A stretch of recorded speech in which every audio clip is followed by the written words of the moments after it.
Welcome, everyone. Welcome, honorable members.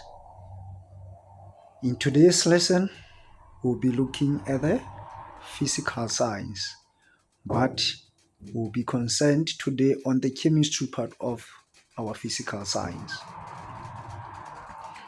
So today, we'll be looking at the organic molecules.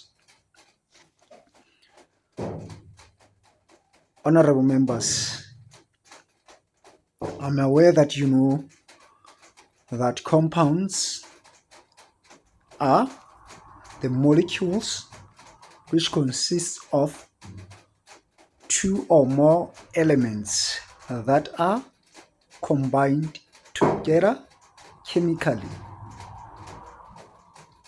This basically means that in order for us to separate the elements of the compound, we need chemical means or chemical reactions to separate the elements of the compound. Okay, so with that, today our concern will be on organic compounds.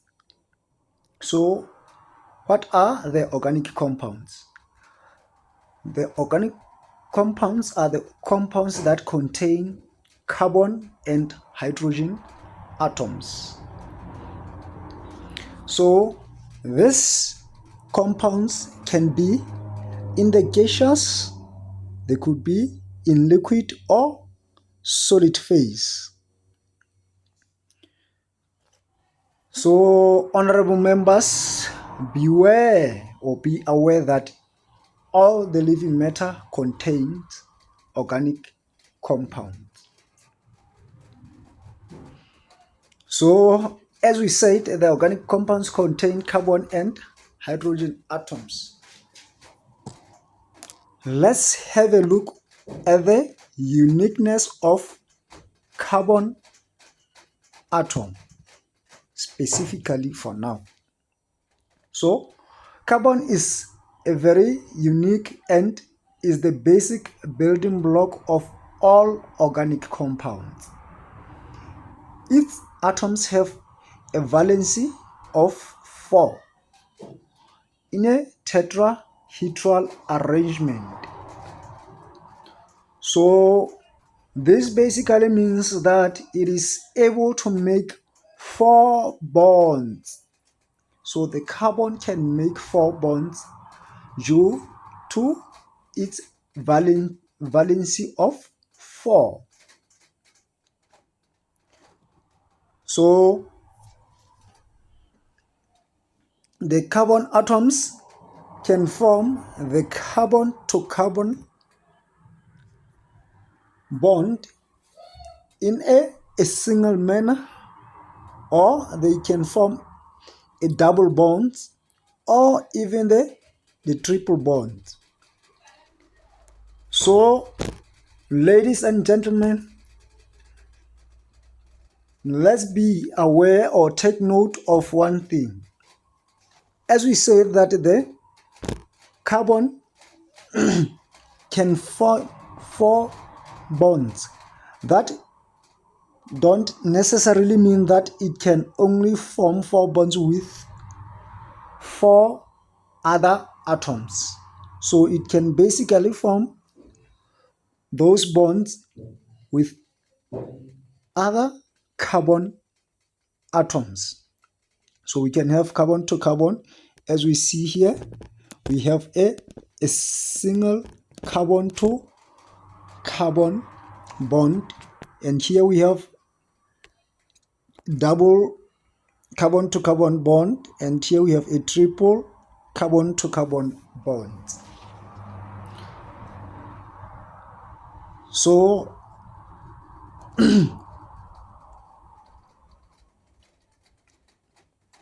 with this, I think we can carry on and talk about the hydrocarbons. Honorable members, as the name suggests, hydrocarbons. So a hydrocarbon is a compound that contains only. Only, that is very, very important there, ladies and gentlemen. It contains only carbon and hydrogen atoms. Only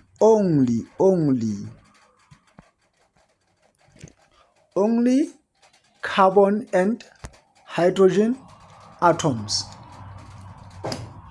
So these compounds can be saturated and unsaturated. So we'll be talking about the saturated bonds in a while, but just know that the hydrocarbons can be saturated or they could be unsaturated. So what are the saturated compounds?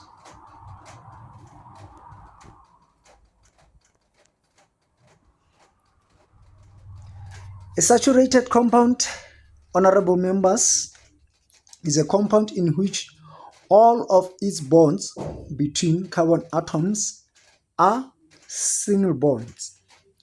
So as we can see right here,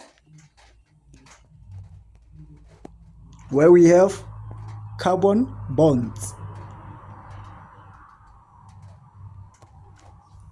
they all have a single bond. So we have a single bond here, single bond here, single bond here.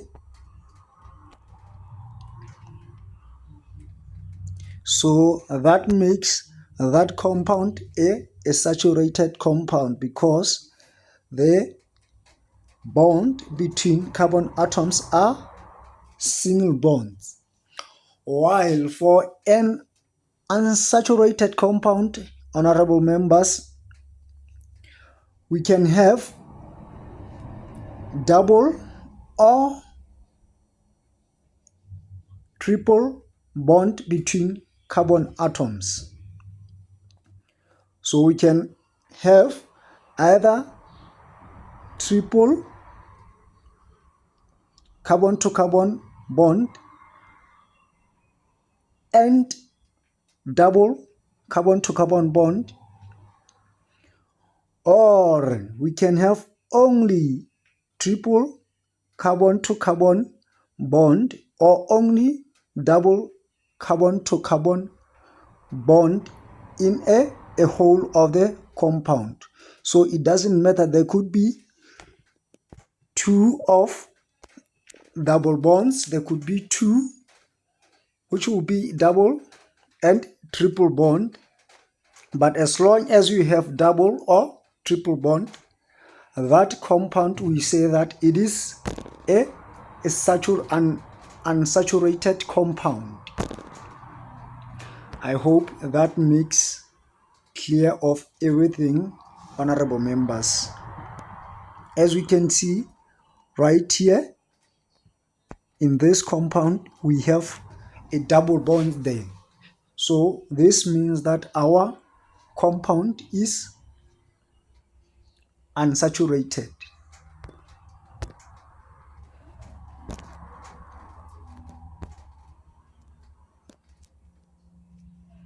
I hope that makes clear, ladies and gentlemen, what is a saturated and an unsaturated compound.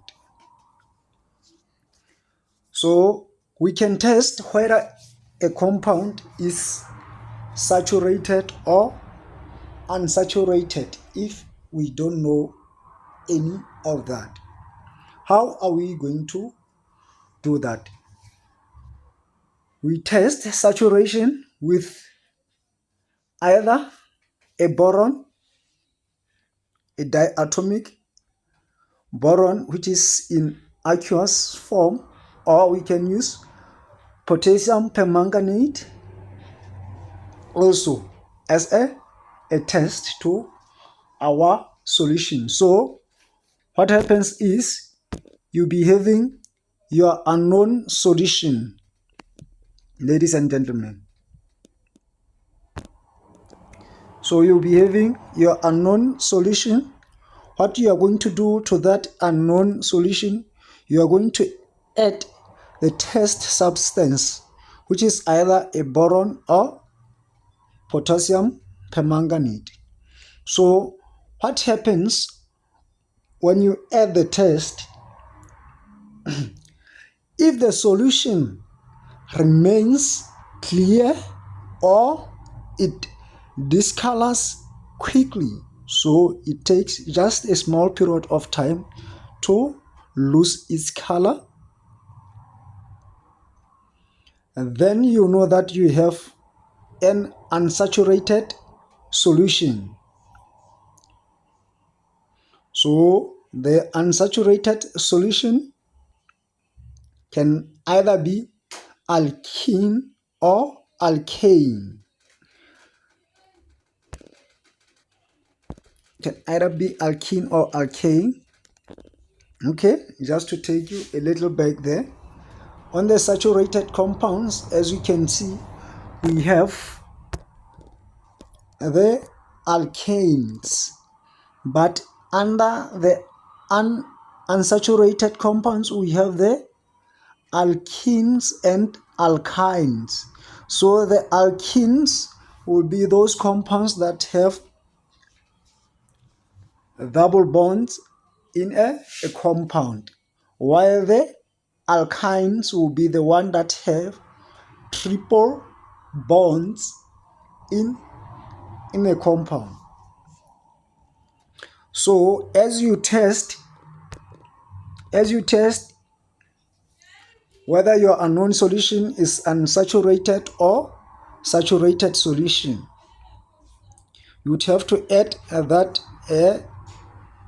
test substance to the unknown solution. And then if the solution remains clear or discolors quickly, then you know that you have an unsaturated solution, which could either be an alkene or alkyne. But if now the solution changes color or it discolors slowly, that means it takes a much longer period of time to discolor, then you know that you have a saturated solution, which is probably the alkane. So that's how we test whether a substance is a saturated or unsaturated solution.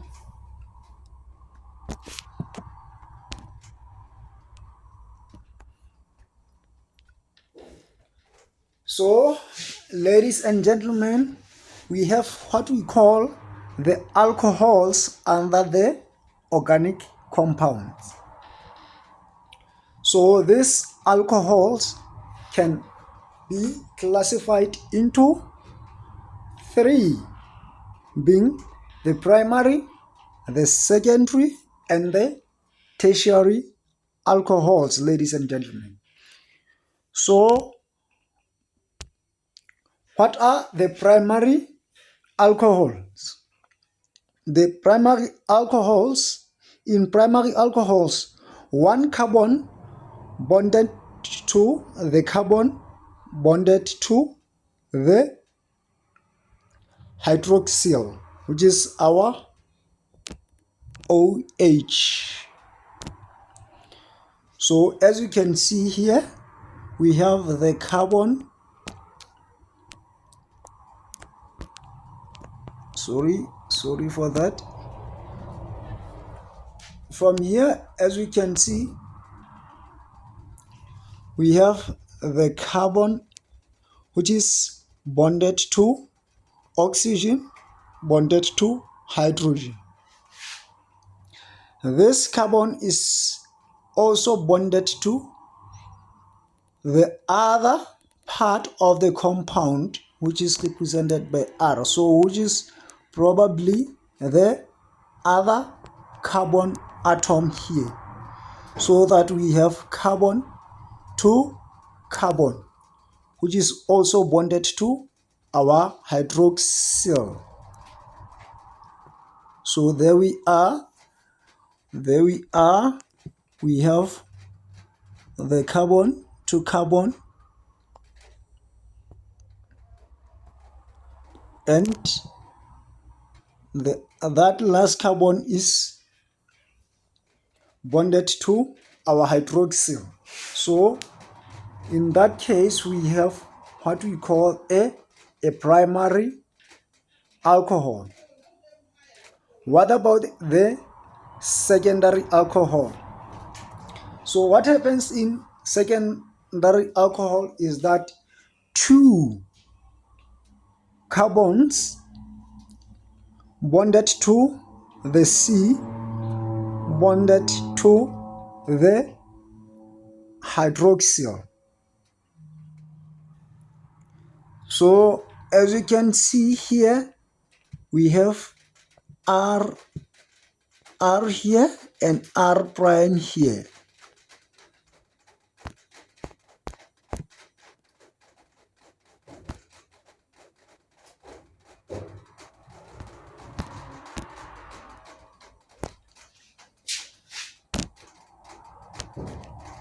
So we have R and R prime here. So that basically represent the carbon atoms that may have other bonds. So these two carbons are bonded to our another carbon, which is this one. That is also bonded to our hydroxyl.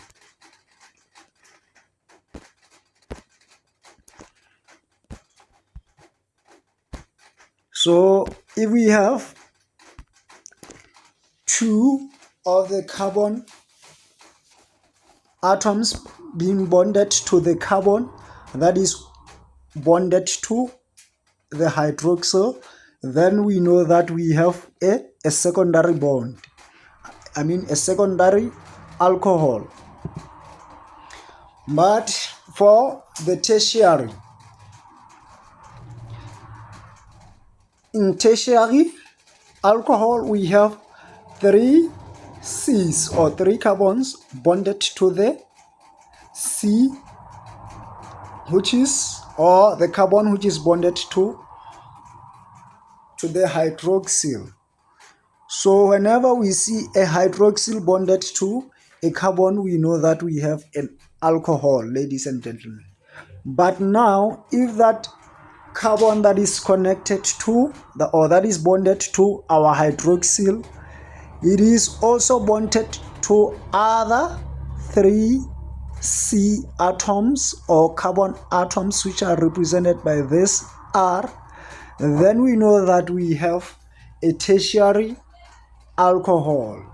So that is basically the classification of alcohols. We have primary, secondary, tertiary, where we know that in primary only one carbon is bonded to a carbon which is bonded to a hydroxyl. In secondary, we have a carbon or two carbons that are bonded to the carbon that is also bonded to the hydroxyl, which is our OH. While in tertiary, we have three C atoms that are bonded to the C, which is bonded to the hydroxyl.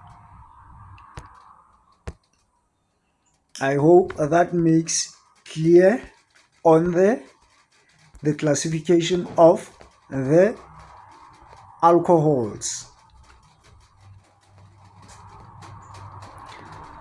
So, honorable members, we also have,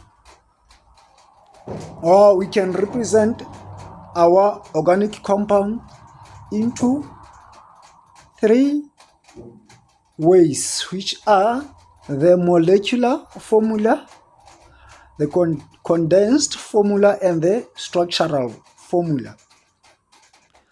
So as we can see right here, a molecular formula. In a molecular formula, We don't show any bonds. We only show the number of each atom that is present in the compound, or each element that is present in the compound. As you can see, here we have C3H8, which means we have 3 carbons, we have 8 hydrogens, but we are not showing, or we did not show, how these 2 elements or these 2 atoms are bonded. So we don't show any bonds in molecular formula. While in condensed formula, so in this formula, the formula does not show all the bonds, but shows the important bonds and general structure. So this one shows only important bonds and general structure. So like here, as we can see, we have carbon and H3. We have also carbon H. That is, now this is bonded by a double bond to this other carbon, which is bonded to other 2 hydrogen atoms. So we usually don't show the single bonds. We show the double and the triple bonds in the condensed formula. So if also there is a branch where now the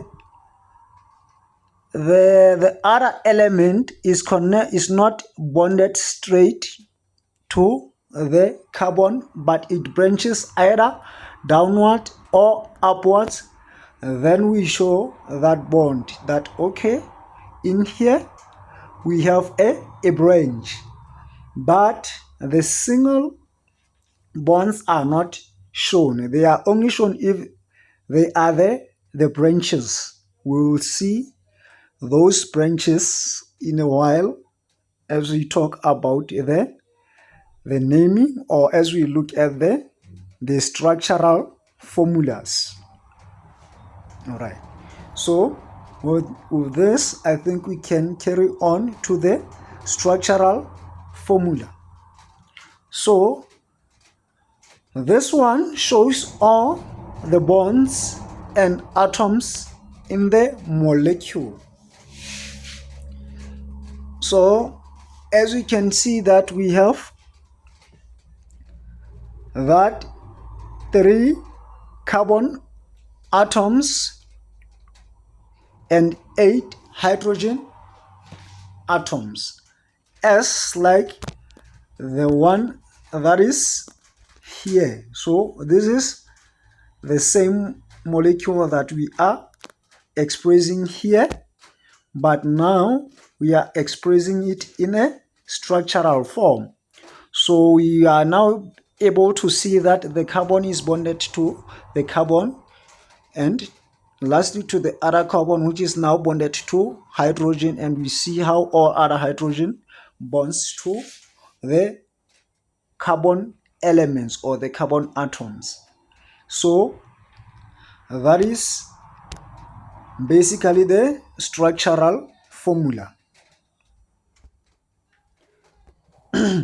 Now I think this will complete our lesson for today, where we'll be looking now at the isomers. So what are the isomers? They are the compounds having the same molecular formula but different structural formula. So we have just discussed the molecular formula and the structural formula, where we said the molecular formula shows only the atoms or the elements that are present in the molecule and does not show the bonds, while the structural formula shows or the structure, the whole structure of the compound and shows all the bonds that are present or how the elements are bonded to each other.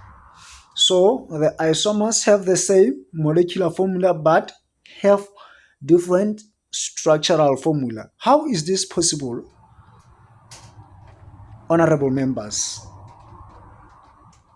Let's see. The isomers also, they are classified into chain, positional, and functional isomers. So the chain isomers, those ones are the ones that have the same molecular formula but different chains. Okay, so when we talk about the chains, we are just talking about the bond to bond of this carbon atoms. So as we can see here, we have a chain of carbon atoms bonded with these two hydrogen atoms. So in the chain isomers, they have the same molecular formula but differ in chains. As you can see here, butane, it has 4 carbon elements that are bonded to each other, and they are bonded to the other hydrogen atoms that are present in the molecule. But here we have a 2-methyl propane. As you can see from this one, our chain, it consists of the 3 carbon bonds, which is this carbon, and then this carbon, and then lastly this carbon that is bonded to this hydrogen atom. And the other carbon, as you can see, it branches downwards. I remember, honorable members, we said that we will see what we mean by the branching, as we were talking about the condensed formula. So this is what we were talking about, ladies and gentlemen. We can see right here that we have this carbon and then bonded to this carbon, which is now branching downwards from that carbon. So as you can see now, the chain of these carbon atoms is like straight forward here. But here we have that straight forward, but only consists of 3 straight forward carbon elements, and on the second carbon element we have the other carbon that is branching downwards. So as you can see here, we have 1, 2, 3, 4 carbon elements, and we have 2, 4, 6, 8. Is it 10? It's 2, 4, 6, 8, 10. Yeah, this is 10. I was now confused. I thought maybe I started here. So now I see we have 4 carbon atoms and we have 10 hydrogen atoms. Let's look at this butane on the other hand. Here we can as well see that we have 4 carbon atoms and we have now 2, 4, 6, 8, 10 hydrogen atoms. So in both of these cases, ladies and gentlemen, we have C4H10. But as you can see now, the structure or the chain of these 2 compounds is different. So the 2 compounds, which is butane and 2-methylpropane, are the chain isomers. Now, what about the positional isomers? These ones, These ones have the same molecular formula, but the functional group is in a different position. So here the functional group is in a different position. Let's see. We'll also be looking at the functional group in a moment, maybe in the other lesson. But let's see how these two isomers differ from each other. So as you can see right here, we have carbon to carbon bond, and again we have hydrogen bonded to carbon and bonded to this carbon, and then we have our hydroxyl that is bonded to this last carbon. So we call this propane 1-ol. But let's look at the other, or its isomer. Here, as you can see, we still have that carbon to carbon bond and the other carbon bond. But now the hydroxyl is connected or is bonded to the second carbon in the compound. So we call this propane 2-ol because our hydroxyl, which makes this an alcohol, is bonded to the second carbon. But on the first one, as we can see, this is connected to the first carbon. Don't be confused, honorable members, when I say that this is a first. Somebody can say it is a third carbon. So usually what we do, we count the number or the position of carbon from the side that has a functional group. So the functional group, actually, honorable members, we can just quickly overview it. The functional group is the group of atoms that are bonded in a specific manner, which defines the physical properties of the compound. So as we can see here, we have our hydroxyl that is bonded to a carbon that is bonded to another carbon. So as you can remember, we talked about the alcohols, and that's what we talked about in alcohol, that we have a carbon that is bonded to the other carbon, which is bonded to a hydroxyl.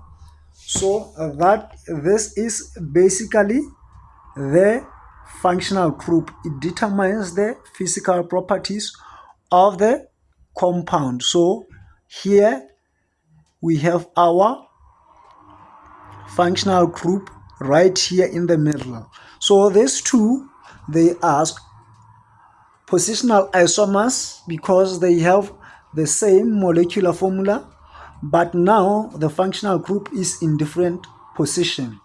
So this is in position 1, demonstrated there in its name. As you can see, it's proper 1-ol, and this one, the position of our hydroxyl is in carbon number 2, which now makes our compound a propane 2-ol. So I guess that makes it clear, ladies and gentlemen, on a positional isomers. So lastly, we have the functional isomers. So these ones have the same molecular formula but a different functional group. So the molecular formula is the same. As we said, the isomers have the same molecular formula, but now what is different is the functional group.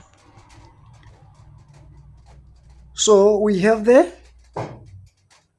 aldehydes and ketones as the functional isomers, as well as the carboxylic acid and esters.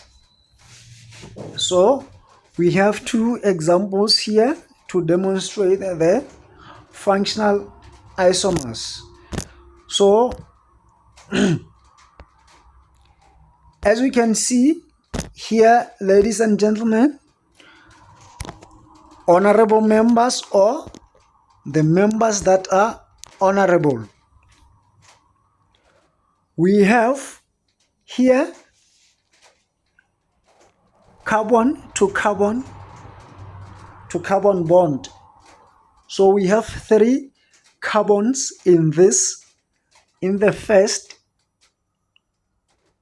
compound. So as we can see, the third or the first carbon is bonded to the oxygen with double bond, and bonded to the other side with oxygen with a single bond with the hydrogen, which is now forms the hydroxyl. So all of this, the oxygen bonded to the carbon and bonded to the hydroxyl, forms a different functional group. We already seen the alcohol, which is this functional group. Now we have a new functional group, which consists of oxygen that is bonded with double bonds to the carbon, and then this carbon is bonded to our hydroxyl. So this one, we call it a propanoic acid. And then on this side, as we can see, we have a methyl ethanoate. So as the case as the propanoic acid, you can see we have 3 carbon atoms here, but now we have different functional group. So this is now our functional group. Sorry about that.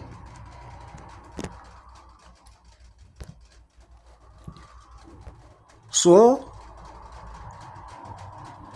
here, as we can see, we formed another functional group which is different from the one that we showed before, which was for the carbonic acid. Now we have a methyl ethanoate.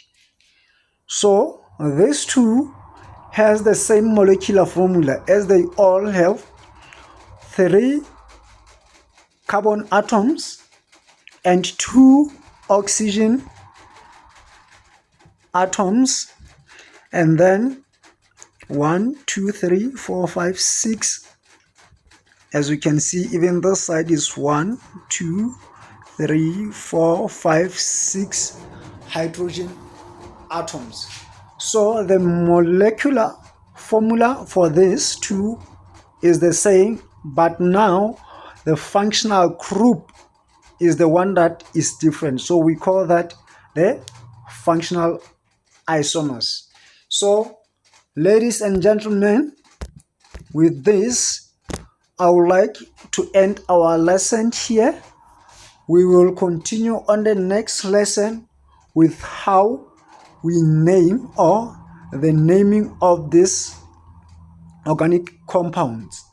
So for this lesson, there will be no questions or tests to answer, but after we complete the next lesson, then we will have the questions that will include both the question from this